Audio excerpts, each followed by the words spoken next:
1.5-2 साल से लेके 7-10 साल तक के बच्चा अगर ऐसी गलती पे गलती कर रहा हो, जिद करके गलती करता हो, तो आप भी उसके लिए थोड़े कठोर हो जाइए, दंडित कीजिए उसको।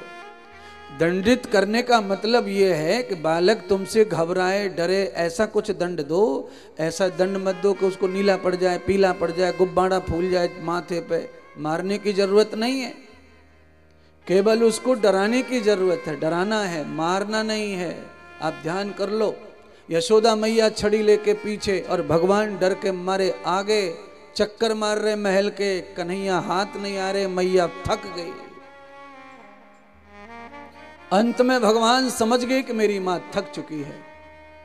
जब से माता के अंदर अहंकार था शरीर बल का, तब से परमात्मा हाथ नहीं आ रहे थे। उनको लगा कि इसका बल थक गया, ये गरीब हो गई बल से, परमात्मा हाथ आ गए। अर्थात व्यास कह रहे हैं कथा में कि जो आदमी धन बल से, शरीर बल से, ज्ञान बल से परमात्मा को पकड़ना चाहता है, वो पूरा मूर्ख है। उसके हाथ भगवान कभी आने वाले नहीं है। परमात्मा को पकड़ना है तो परमात्मा के लिए आप गरीब बल का प्रयोग करो। हे परमात्मा, मैं तो तुच्छ मुच्छ हूं, कीड़ा मकोड़ा हूं प्रभु, पाप और दुर्गुणों से भरा हुआ ये शरीर है। हे परम पावन पवित्र परमात्मा, कृपा करो, मुझे अब हाथ आ जाओ, दर्शन दो। भगवान सीधे रुक गए। यशोदा ने पकड़ लिया महाराज परमात्मा को, और जब भगवान को पकड़ा तो यशोदा को अभिमान आ गया कि अब नहीं छोड़ूंगी तुझे, अब तो तू हाथ आ गया। ऐसे ही आदरणीय शर्मा जी, आप पत्रकार हैं, आप नहीं जानते तो मैं जना देता हूं आपको, अखबार में अच्छा लिखना। मैं आपको ये बताना चाहता हूं, किसी किसी आदमी को परमात्मा कभी कभी कृपा कर देते हैं तो उस कृपा को वो सिद्धि मान करके समाज में बौसगिरी करता फिरता है। ऐसे बौसगिरी और सिद्धियों को परमात्मा झट से छिना लेते हैं, ज्यादा दिन छोड़ते नहीं हैं।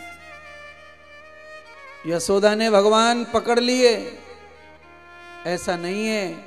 यशोदा के हाथ में भगवान स्वयं आ गए, क्योंकि उन्होंने देख लिया मैया मेरी थक चुकी है, एक कदम भी आगे नहीं बढ़ेगी, अब मैं हाथ नहीं आ सकता इसके, और नहीं हाथ आया तो मेरी माँ का मान कम हो जाएगा। इसलिए अपनी माँ का मान बढ़ाने के लिए प्रभु ने मर्यादा छोड़कर सख्तहीन हो गए। पकड़ा माने तो माँ बड़बड़ा के अभिमान में आ गई, मैंने पकड़ा, मैंने पकड़ा, मैंने पकड़ा। ये ध्यान करो, भक्त के हाथ में भगवान कभी नहीं आ सकता। कोई भक्त ऐसा नहीं है जिसके हाथ भगवान आए। हाँ, आता भक्त के हाथ में भगवान कब है? जब भक्त अपनी भक्ति करते करते करते करते हार मान ले, अब मेरे पास कुछ नहीं है प्रभु, अब तुम मेरे को स्वीकार करो, तो स्वीकार परमात्मा कर लेते हैं। रस्सी लेके आ गई मैया, बांधने लग गई, सजा दे रही है। आज तुझे खेलने नहीं दूंगी और खाने को नहीं दूंगी, आज मित्रों से तुझे मिलने नहीं दूंगी। भगवान बड़े दुखी हो गए। मैया बांध कर सब रस्सी बांध बांध के घर की सब रस्सी लेकर आ गई, पर बंधते नहीं, 2 अंगुल छोटी पड़ जाती रस्सी, गांठ नहीं मर पाती। भागवत आचार्य भगवान सुखदेव कहते हैं, राजन, मोह और ममता की 2 अंगुल की रस्सी छोटी पड़ती। जो माँ में था, माँ मोह में भी डूबी हुई थी और ममता में भी डूबी थी। और मोह माया जब आदमी का आतुर हो जाता है तो ब्रह्म बंधने में नहीं आता। फिर अंत में मैया ने ये कहा, हे कृष्ण, गौशाला की 9 लाख गायों की रस्सी भी मैंने जोड़ दी, फिर भी छोटी पड़ रही है। अब तू बंधने में नहीं आ रहा है, मेरा तो सब धन खर्च हो गया, कुछ बचा नहीं है, अब कैसे तुझे बांधूं? तो भगवान पेट को छोटा कर लिए और 2 अंगुल की अंगूठी जो कम पड़ रही थी वो पूरी हो गई और गांठ बंध गई। परमात्मा से ये कह दो, प्रभु ये धन दौलत सब मेरे लिए समाप्त हो जाए, आप ही सब कुछ है मेरे, तो परमात्मा हाथ आ जाएंगे। बांध दिया मैया ने और उंगली दिखाकर बोला, आज दिन भर तुझे खेलने और खाने को नहीं मिलेगा, और दिन भर आज मैं तेरे सामने नहीं आऊंगी। आज तुझे बिना मित्रों के और बिना माँ के रहना पड़ेगा, और आज तुझे अकेला यहाँ सजा मिलेगी। मैया ने सजा दे दी महाराज। ओहो, कितनी सुंदर कथा आगे आ रही है महाराज। भगवान कैसे बंध गए, क्यों बंध गए, कोई समझ ही नहीं पा रहा है। और आप भी नहीं समझ पा रहे क्यों बंधे। भगवान इसलिए बंधे क्योंकि भगवान को एक वरदान सिद्ध करना है नारद जी का। नारद जी ने एक श्राप दे दिया था कुबेर के पुत्रों को। आज उस श्राप का दिन आ गया है सफल होने का। आज इसलिए नारद जी बंधे हैं उखल से। प्यारे बंधुओं, नारद जी ने कौन सा श्राप दिया था कुबेर के पुत्रों को, पहले वो कथा सुनाते हैं। धर्म सरोवर पर कुबेर के दोनों पुत्र, एक का नाम है मड़ग्रीव और एक का नाम है नल कुबेर, दोनों नहाने के लिए गए थे तीर्थ में। और जब वो नहाने के लिए तीर्थ में पहुंचे तो उन्होंने कपड़े उतार दिए, लंगोट भी खोल दिया, नितंग हो गए और नितंग होकर नहाने लगे। और उसी समय नारद जी भी नहाने के लिए आ गए। श्री नारद जी को बड़ा संकोच लगा। शास्त्र कहता है कि 5 वर्ष के बालक की जब उम्र हो जाए तो गंगा, यमुना, सरस्वती, कावेरी, क्षिप्रा, गंडकी, बैमत्री, ये समस्त जो माताएं हैं जहां पितरों का पूजन होता है, वहां 5 वर्ष के बच्चे को भी लंगोट पहनाकर नदी में स्नान कराना चाहिए। कुबेर के जो पुत्र थे वो बड़े बड़े थे, जवान थे, युवा थे। नारद जी ने उन्हें समझाया कि ये गलत है, ये सिद्धांत अच्छा नहीं है धर्मस्थल तीर्थ स्थल पर। अरे भैया, ये सार्वजनिक जगह है, यहां कोई भी कभी भी स्नान को आता है, यहां तुम्हें अपनी मर्यादा में स्नान करना चाहिए।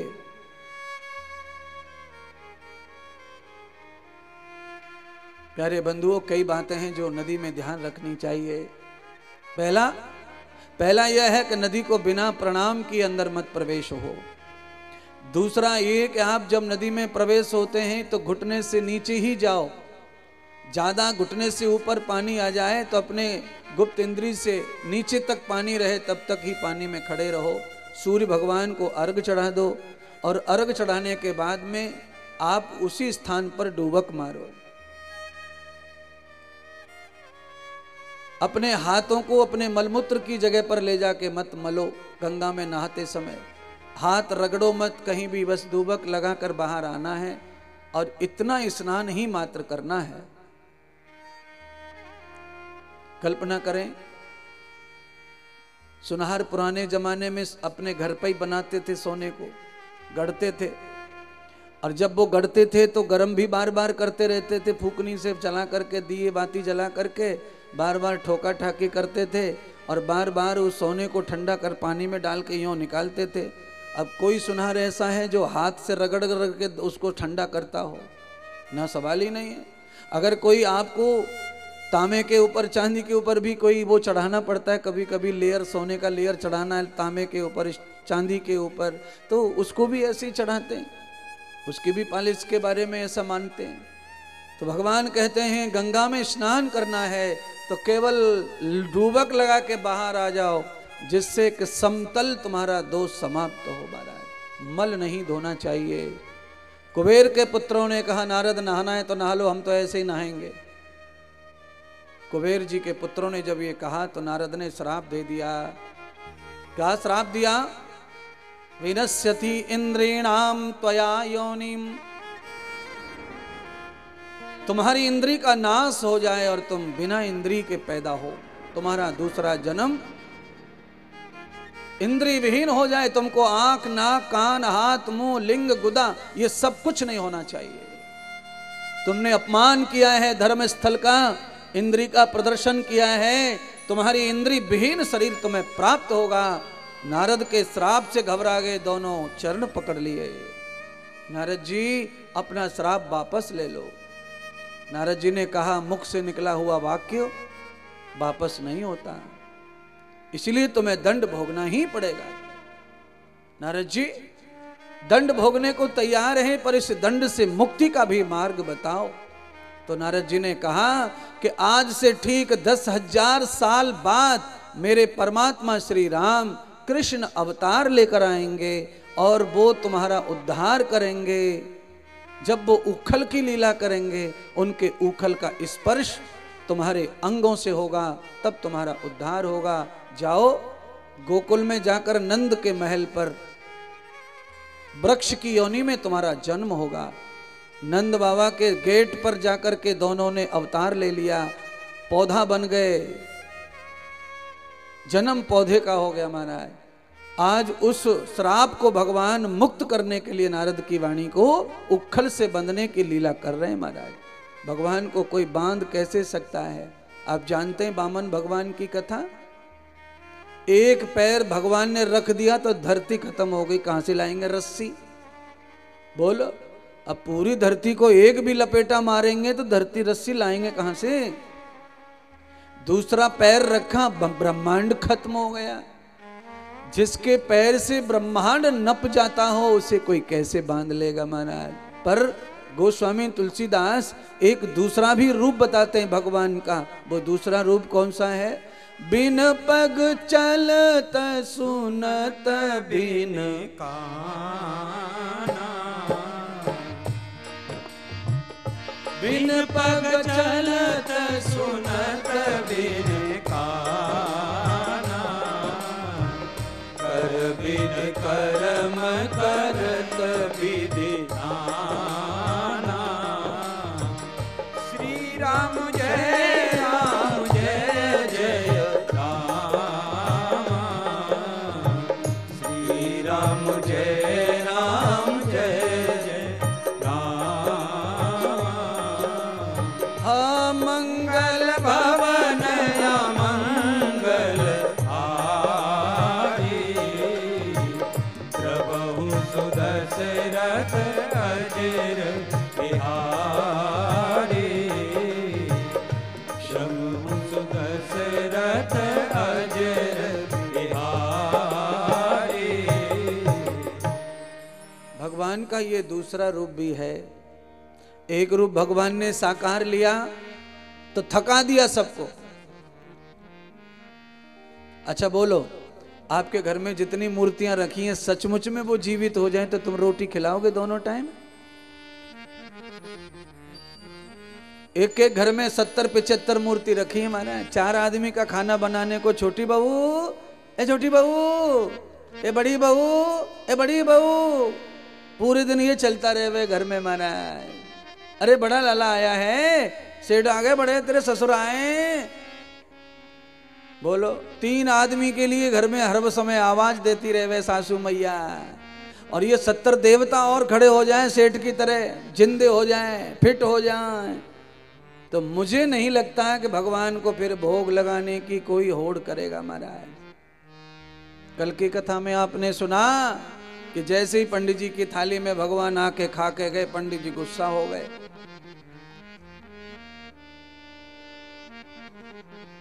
इसलिए भगवान भाव का भोग लगाते हैं, सचमुच का भोग लगाते नहीं हैं। सचमुच का भोग लगाने लगे तो खिलाने वाला कोई रह नहीं जाएगा महाराज। हाँ, 80% लोग अपने माता पिता को भोजन नहीं दे रहे हैं भारत में, और ये भारत माता है। 100 में से 80 बुजुर्गों को भोजन और वस्त्र और खटिया नहीं है। क्या करें बताओ? घर उनका, दुकान उनकी, सब खेती बाड़ी उनकी, पर रोटी नहीं है। सारी प्रॉपर्टी बच्चों को माता पिता ने जोड़ के दी है, पर रोटी ना मिल रही माने।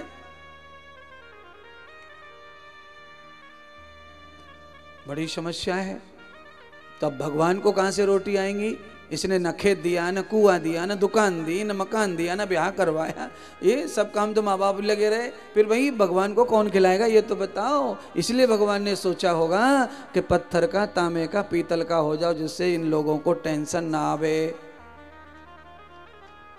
हाँ, भगवान ने कहा कि बिना खाने वाले हो जाओ, पीतल के बन जाओ, इससे धंधा भी चलेगा सुनार का, सोने के बनेंगे तो, और यजमान भी परेशान नहीं रहेगा।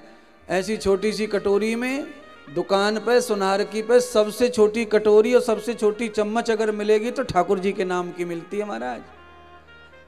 सेठ जी ठाकुर जी के बर्तन दे दो, लो भैया बर्तन ले ठाकुर जी के। बोलो, ऐसी प्लेट, ऐसी प्लेट, ऐसी प्लेट, अंगूठे की बराबर प्लेट। अरे महाराज ठाकुर जी के एक पैर पूरी धरती पे नहीं आया, उनके लिए लेने आया हूं मैं।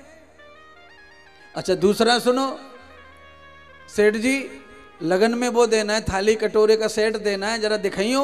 और 1.5 बाई 1.5 की थाली निकाल के लावेगो सुनार, ऐसो गिलास लावेगो, ऐसी बड़ी बड़ी कटोरा लावेगो। ये चलता है ब्याह शादी में, ये चलता है ब्याह शादी में। और ठाकुर जी के लिए कौन सा चलता है? ये सुनार का दोष नहीं है, ये दोष उनका है जिन्होंने ठाकुर जी को ऐसा समझ रखा है, छोटी चम्मच वाला, छोटी कटोरी वाला, छोटा छोटा, ऐसा आपने समझ रखा है। मैं आपसे ये नहीं कह रहा हूं कि आप बड़े बड़े बर्तनों में ठाकुर जी को परोसो।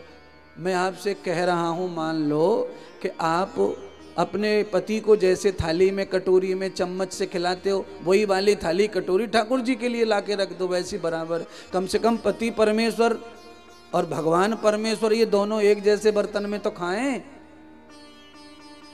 इतना छोटा बड़ा भेद कैसे? पति को एकदम चम्मच ऐसी दे रही है, एक में मुंह गुब्बारों से फूल जाए चावल के मारे, और ठाकुर जी को चुप चुपी सी चम्मच दे रहे हैं कि लगे रे बेटे, आधी कटोरी चावल को कम से कम 70 बार में खा। और पति देव को ऐसी चम्मच गए, 2 ही में चम्मच कटोरी खा ली। कमाल की बात है महाराज। आपका मन जैसा हो वैसा करिए, पर चम्मच को मारो गोली, क्योंकि परमात्मा केवल भाव के भूखे हैं, वो चावल दाल खाते नहीं हैं।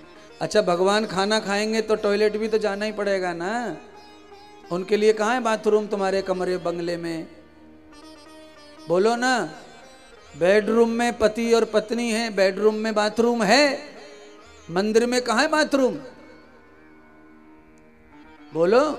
राम मंदिर बना अयोध्या में, बाथरूम बनाया कि नहीं? नहीं है। इतना बड़ा मंदिर है, बगल में मानो मानसिक रूप से ही बना दिया जाए तो क्या फर्क पड़ता है? कोरा का कोरा पड़ा रहने दो, पूरा मंदिर भी तो कोरा ही पड़ा है। थाली लग रही है, भोजन लग रहा है, सब लग रहा है, पर भैया वो कार्यक्रम भी तो करवाओ। कहने का तात्पर्य यह है कि महात्मा पूरी बात रखना चाहता है समाज के सामने। अगर भोग चढ़ाना है तो भगवान के नाम का एक टॉयलेट बाथरूम भी घर में अलग से होना चाहिए। जैसे वो खाते नहीं है तो भी खिलाते हैं कि नहीं, ऐसे वो नहीं जाएंगे पर बना के तो रखो, तुम्हारे काम आएगा कभी न कभी, क्या फर्क पड़ता है।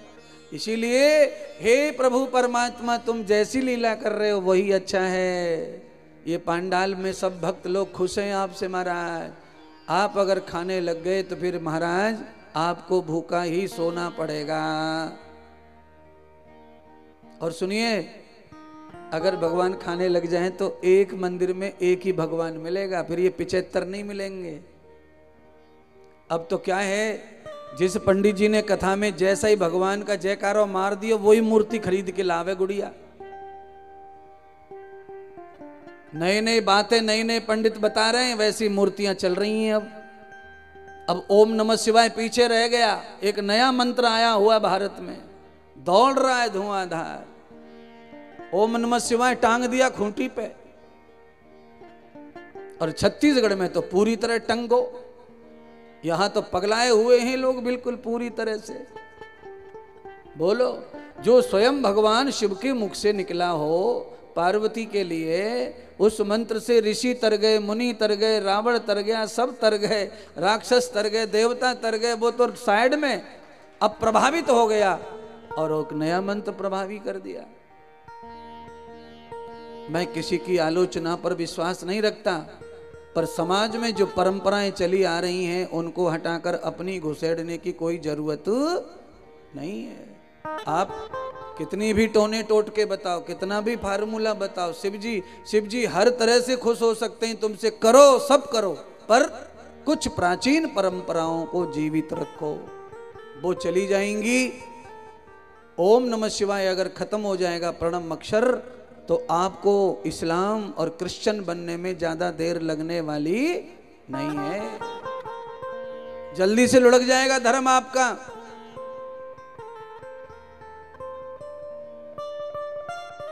सृष्टि में नया नया अगर कुछ है तो वो केवल एक ही है कि अब घर में आदमी को कपड़ा पहनना नया अच्छा है, पर नए मंत्रों की जरूरत नहीं है प्यारे। मंत्र वही होना चाहिए जिस मंत्र को ऋषियों ने जपा है। ऋषि जिस मंत्र को प्रमाणित करके गए हैं वही मंत्र अपने लिए सक्सेस होता है। जो मार्केट में नया लाया और आया वो खो धोखेबाज खतरनाक हो सकता है। जिसका तुम्हें पता नहीं फार्मूला वो कैसे सक्सेस होगा। महाराज एक गोली बाजार में लाने के लिए कितने चूहे मारे जाते हैं मालूम है आपको? कितने सारे मेंढक और चूहे की हत्या होती है तब एक गोली एलोपैथी की तैयार होती है। और ये नए नए मंत्रों को किसके ऊपर रिसर्च किया गया कोई बताएगा? माइकल लाल? कुछ नहीं, बस थोप दिया तुम्हारे ऊपर। तुम तो हो ही पगले, तुमको तो बस फल चाहिए, फल। तो फल चाहिए तो मेरे पास में एक फल है, सब खाना। धतूरे का फल लाना 5-5 और शिवजी पे चढ़ा के शाम को खा के सो जाना। सवेरे सांस एक ले जाओ तो मेरी गारंटी हमेशा के लिए शांति। ये भी तो शिवजी का ही टोटका है कि नहीं बताओ? प्रसाद है, प्रसाद खाओ।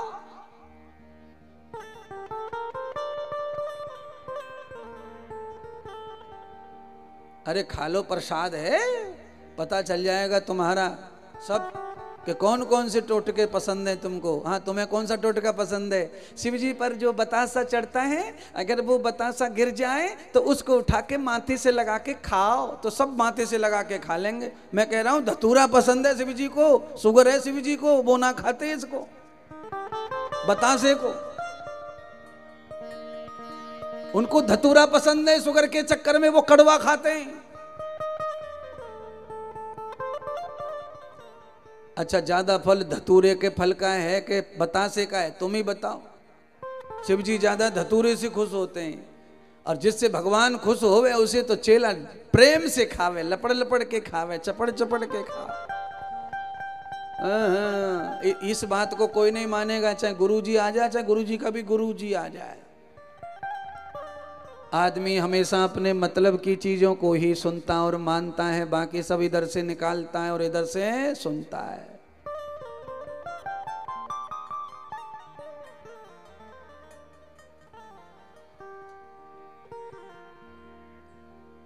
शाम हो गई, भगवान श्याम सुंदर को उखल से बंधे बंधे शाम हो गई।